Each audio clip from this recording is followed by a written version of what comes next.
a little loose and wasn't tied down, and I think it carried over into the game. So we started off doing exactly what we can do, which is take jump shots and not attack the rim. And I just think that gave them some momentum because they got those rebounds that came in and they were aggressive. So if we're not attacking the paint right away offensively, it leads to bad things for us. And I think defensively we just didn't follow our assignments like we normally do. So we got to find a way for our guys to learn how to deal with some success. We haven't had a lot of success here, but when we do, our guys get so wrapped up in that success and don't carry it over to the next game and know who we are as a team and who we are as people. Rick, you said the importance of getting to the rim, and it seemed like in the first half, when they got to the rim, they had a chance to put it in, they just couldn't finish. Is that part of that, going back to shoot around, just not being ready?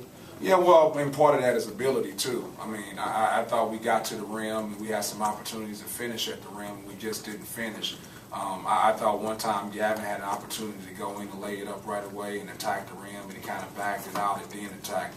Then I thought we got to the rim a couple times and just didn't make good decisions as far as like taking it up strong. So, I don't know if that's like us not being tied in or just our ability not to finish. We're not a great finishing basketball team at the rim. You guys had cut it to 29-25, about 4 minutes to go in the first half, and then they scored 9 points. How big was that particular stretch, going into halftime? Yeah, I thought it was huge, and we really didn't have a way to stop it. And I think it's, IJ not being able to play because of the concussion there. I don't know if it's a concussion or not, but I imagine that's what it is because he couldn't come back in. We need him out on the court because he's a steady influence on our team, and he's a guy that also can make a shot, and he's our best passer. So not having him out there was also a problem, but it shouldn't be a reason why you lose by 20-some points. Did that happen on the collision with Engstrom? Yes, sir.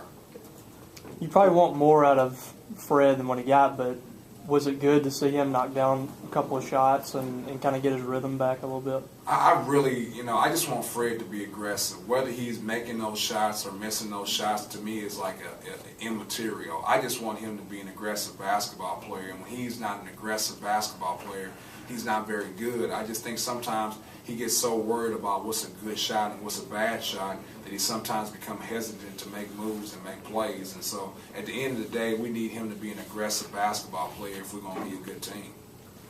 Rick, is it typical that this team has kind of performed the way that they've done in shoot-arounds or walkthroughs, or there are some teams that may shock you, have a bad walkthrough, but have a great game? Is this just not one of those teams you've ever had?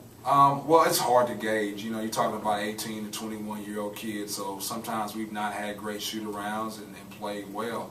I thought from this was more indicative of the fact that we were kind of happy with the success we had in our past game, and I didn't think we were locked in and tied in. And let's just be honest, we're not talented enough to not be locked in at this point in time. Coach, the play of Trevor Relaford, he just was on fire. At what point were you thinking, hey, let's take airspace away, let's contest him more? Before the game started. Trevor Relaford is a good player. It's not something secret that he went out and played the way he played. He's been playing that way. Especially, I think he's averaged 22 points the past 4 games. So we made Trevor Relaford better than what he is by not doing what we're supposed to do with our defensive assignments. Rick, how did that happen going into a game, trying to game plan for him, and then he kind of goes off 10 for 13 shooting? Well, I don't think we did what we were supposed to do defensively. We had some assignments and some things that we were supposed to do with scouting reports, and we simply didn't carry those out. And then when you don't carry out scouting assignments against a good player, he's going to have success. And, we wanted to make sure we took away some opportunities from Relaford, and we didn't do that. And if you don't do that, if you're game planning to do something and you don't do it, you're not going to have success in that game. And we were game planning to not let Relaford go off, and he went off. Small part of the game, obviously, but kind of what did you tell DeBrun when he entered the game, and how do you think he, I know only 4 minutes, but how do you think he kind of did in his first basketball outing? Well, it's unfair to him because he has no idea what he's doing. He's just out there. I just wanted some guys to go out there and play hard. And it's really hard to evaluate and say what he did because it's unfair to him because he has no idea what he's really doing at this point in time. Coach, they do anything special against Gray? I know he only took 8 shots. Did Alabama do anything? I don't know if this is true or not, but I think Chicken has a tendency to not play well against Alabama. He's He's played 3 games now. You go and look at his stats. He hasn't done a good job against Alabama, and I don't know if it's a pressurized situation for him. That he feel like he's trying to prove himself good against his hometown team where he grew up, or what it is, but he just didn't play well, and that was typical of the 5 turnovers that he had.